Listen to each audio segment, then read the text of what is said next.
एक महिला जो कि अपने 4 बच्चों के सामने अपने प्रेमी को हथौड़े और पत्थरों से पीट पीट कर बेसुध कर देती है, और इससे भी जब उसका मन नहीं भरता तो वो उसके सीने पर बैठ जाती है और पेचकस लाती है, और उसके सीने पर पेचकस से बार पे बार की जाती है जब तक कि वो मर ना जाए।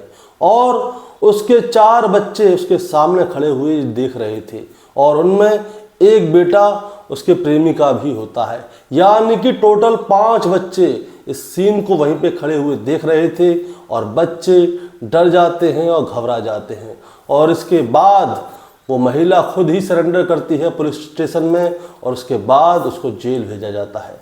तो दोस्तों, ऐसा क्या हुआ था आखिर कि इस महिला ने अपने प्रेमी को इतनी बुरी तरह से मारा, और उसके बाद ये खुद ही जेल थाने क्यों गई पुलिस से बोलने के लिए कि मैंने अपने आशिक को क्यों मारा है। दोस्तों, आज की कहानी भी बहुत ज़्यादा रोचक होने वाली है, इसीलिए अगर आप मेरे चैनल पे नए हैं तो चैनल को जल्दी से सब्सक्राइब कर दीजिए, ताकि रोजाना शाम को 8 बजे मैं आपके लिए एक सच्ची घटना की कहानी लेकर आ सकूं। नमस्कार दोस्तों, मैं गौरव शर्मा और आप देख रहे हैं गौरव शर्मा सफ़र।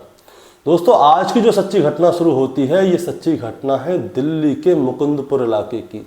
और मुकुंदपुर थाना एरिया में ही एक महिला होती है जो कि 24 अक्टूबर 2024 की रात को तकरीबन 10:30 बजे मुकुंदपुर थाने में आती है, और वहाँ पे आके कहती है कि मुझे थानेदार साहब से मिलना है। तो वहाँ पे जो कांस्टेबल वगैरह होते हैं वो पूछते हैं कि तुम थानेदार साहब से क्यों मिलना चाहती हो, मुझे बता दो, जो काम होगा हमें बता दो, हम देख लेंगे। तो वो महिला बताती है कि मैंने अपने प्रेमी की हत्या कर दी है और उसकी लाश मेरे घर में पड़ी हुई है। दरअसल वो अपने घर का एरिया का पता बताती है। अब जैसे ही जो कांस्टेबल होते हैं ये बात सुनते हैं कि इसने अपने प्रेमी की हत्या कर दी और ये यहाँ पे सरेंडर करने के लिए आई है, तो वो तुरंत थानेदार साहब को फ़ोन करता है, और थानेदार साहब अपने उच्च अधिकारियों को बताते हैं। उसके तुरंत बाद क्या होता है दोस्तों, उस महिला को ले जाकर उसके घर पे पहुंचाया जाता है, और वहाँ पे जाके देखते हैं कि जो उसका प्रेमी है, जिसका नाम है साहिल, जिसकी उम्र है 30 साल, वो खून में लथपथ पड़ा हुआ है। दोस्तों, इस महिला का नाम रीमा है, जो कि साहिल के साथ में लिविंग रिलेशनशिप में रहा करती थी। अब साहिल की लाश को वहाँ से उठाया जाता है और पोस्टमार्टम के लिए भेजा जाता है, और उसके जो वहाँ पे जो होते हैं दोस्तों, मैं आपको बताना चाहूँगा, वहाँ पे 5 बच्चे होते हैं, जिनमें 4 लड़के और 1 लड़की थे।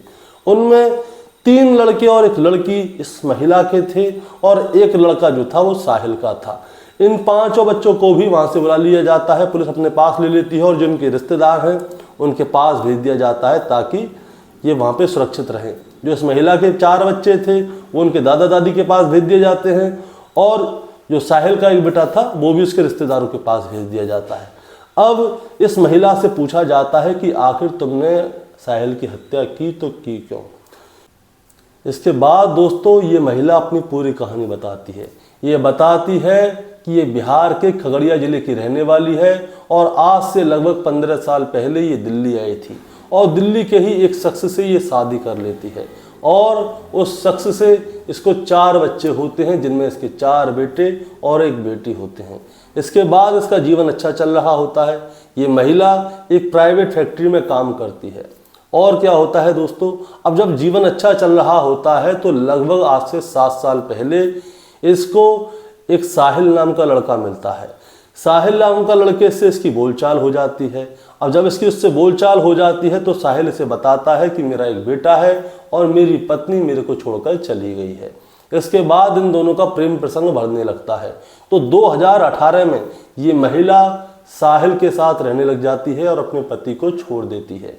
और इसी बीच दोस्तों क्या होता है, इसके बाद जब ये अपने पति को छोड़ देती है और अपने 4 बच्चों को भी उसके पास छोड़ देती है, तो इसका पति इसी बीच में मर जाता है, और ये अपने प्रेमी साहिल के साथ ही रह रही थी। अब क्या होता है, जो इसके 4 बच्चे थे उनको गांव में उनके दादा दादी के पास ले जाया जाता है। अभी भी कोई दिक्कत नहीं है, सब कुछ सही चल रहा था। लेकिन होता क्या है, ये जो साहिल है इसको शराब पीने की बहुत गंदी लत थी। ये शराब पीकर आया करता था और इस महिला को बहुत बुरी तरह से मारता था और पीटता था और गालियां दिया करता था। और जो इसका बेटा था साहिल का, वो सारी चीज़ें देखा करता था। तो होता क्या है, आज से लगभग 1 साल पहले ये महिला अपने 4 बच्चों को भी ले आती है। अब चारों बच्चों को ले आती है तो साहिल को और ज़्यादा बुरा लगने लगता है, ये अपने बच्चों को यहाँ पे ले आई। तो साहिल रोजाना शाम को आता है, शराब पी के इस महिला को गाली देता है, इसके बच्चों को गाली देता है, इसको मारता है, इसके बच्चों को मारता है। अब ये चीज़ क्या है, रोजाना होने लग जाती है कंटिन्यूटी में। वो रोजाना आता था, इसके बच्चों को मारता था, इसको मारता था। ये महिला बहुत ज़्यादा परेशान हो गई। तो आज से लगभग 1 महीने पहले ये महिला क्या करती है, अपने बच्चों को ले जाकर गांव में छोड़ देती है और कुछ दिन वहां पे रहती है। और उसके बाद में 24 अक्टूबर 2024 की दोपहर में ये अपने घर आ जाती है। अब 24 अक्टूबर 2024 की दोपहर में जब ये अपने घर आती है तो साहिल को पता चल जाता है। वो दोपहर में ही 1:30 बजे शराब पी के अपने घर पहुंच जाता है और इस महिला यानी कि रीमा से उल्टी सीधे बातें करने लगता है, गालियां देने लगता है, इसके बच्चों को गाली देने लगता है। अब रीमा क्या है, बहुत ज़्यादा परेशान हो जाती है। तो रीमा इससे कहती है कि ऐसा है साहिल, अब बहुत हुआ, अब हमारा रिश्ता यहीं तक है, अब मुझे तुम्हारे साथ आगे नहीं रहना, तुम ऐसा करो इस घर को छोड़ो और यहाँ से जाओ। लेकिन साहिल वहाँ से नहीं जाता, वो रीमा को पकड़ के वहीं पे पीटने लगता है। और जब वो रीमा को पकड़ के पीट रहा था तो बात बहुत आगे बढ़ जाती है। अब जैसे ही बात आगे बढ़ती है तो रीमा के हाथ में क्या है, एक पत्थर आ जाता है। वो पत्थर को सीधे साहिल के सर में देती है। तो साहिल के सर में जैसे ही पत्थर पड़ता है वो तो उसको पकड़ के नीचे बैठ जाता है। फिर उसके बाद रीमा के हाथ में हथौड़ा लगता है, तो उस हथौड़े से उसके सर पे बार किए जाती है, जिससे कि साहिल बेसुध होकर जमीन पे गिर जाता है। और ये सारा कांड होते हुए दोस्तों मैं आपको बताता हूँ, जो वहाँ पे 5 बच्चे थे, साहिल का एक बेटा, रीमा की एक बेटी और 3 बेटे, ये 5 बच्चे ये सब कुछ होता हुआ अपनी आंखों से वहाँ पे लाइव देख रहे थे। और इन बच्चों की उम्र कुछ ज़्यादा नहीं थी, किसी की 4 साल, 6 साल, 8 साल, 10 साल ऐसे उम्र थी इन सभी बच्चों की। अब ये सब कुछ वो बच्चे सब कुछ देख रहे थे। अब रीमा का मन नहीं भरता तो वो क्या करती है, पेचकस लेके आती है, क्योंकि उसे पता था कि साहिल अभी मरा नहीं है। वो उसके सीने पर बैठ के उस पेचकस से उसके सीने पे बार किए जाती है और तब तक बार करती है जब तक कि वो मर नहीं जाता। और आखिरकार साहिल मर जाता है। अब रीमा उसकी लाश के साथ पूरे दिन बैठी रहती है और जब रात होती है पूरे दिन यानी कि दोस्तों लगभग 8 घंटे वो साहिल की लाश के पास बैठी रहती है।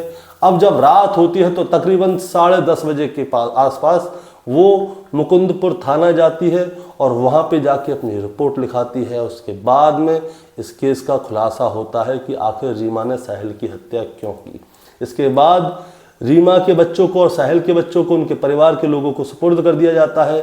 अब रीमा से ये पूछा जाता है कि तुमने जब साहिल की हत्या कर दी तो तुम यहाँ से भागी क्यों नहीं, सब तो भाग जाते हैं, लेकिन तुमने जेल में आके सरेंडर कर दिया।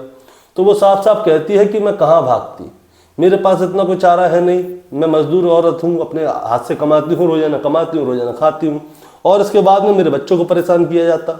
मैं पुलिस के पास सिर्फ इसलिए आई कि मेरे हाथ से जुल्म हुआ है, मैंने कानून तोड़ा है, तो पुलिस मुझे सजा दे, मेरे बच्चों को परेशान ना करे और आप मेरे बच्चों को सही हाथों में सौंप देंगे। अब दोस्तों जो रीमा थी उसको जेल भेज दिया गया है, साहिल की लाश को उसके परिवार वालों को सुपुर्द कर दिया गया, उसके बच्चे को भी उनको सुपुर्द कर दिया गया। लेकिन दोस्तों इस कहानी का मतलब क्या है, कहानी का मतलब ये है, दरअसल ये बात ये है कि दोस्तों इस कहानी को सुनाने का मतलब आपको परेशान करना, विचलित करना नहीं है, बस आपको बताना है कि कत्ल करना कोई भी आखिरी रास्ता नहीं है। क्योंकि रास्ते बहुत सारे होते हैं, लेकिन लोग क्या है, उनके सर पे जब भूत बैठ जाता है ना तो वो सबसे बेकार रास्ता ही चुनते हैं। अगर रीमा चाहती तो वो अपने बच्चों को लेकर अपने गांव जा सकती थी, या फिर साहिल से मना ना करके खुद उस घर को छोड़ जाती, किराए पे तो रहती थी। वो बहुत सारे रास्ते थे, लेकिन उसने क्या किया, उसने साहिल की हत्या कर दी। हत्या करना कोई एक रास्ता नहीं है, रास्ते बहुत सारे होते हैं, बस हमें थोड़ा ध्यान रखना है और थोड़ा अपने ऊपर कंट्रोल रखना है और फिर थोड़ा सोचना है कि क्या सही रहेगा, जिससे कि मैं और मेरे परिवार के लोग इनके ऊपर कोई भी आंच ना आए। अब क्या हुआ, रीमा ने साहिल की हत्या कर दी तो साहिल का बच्चा यतीम हो गया।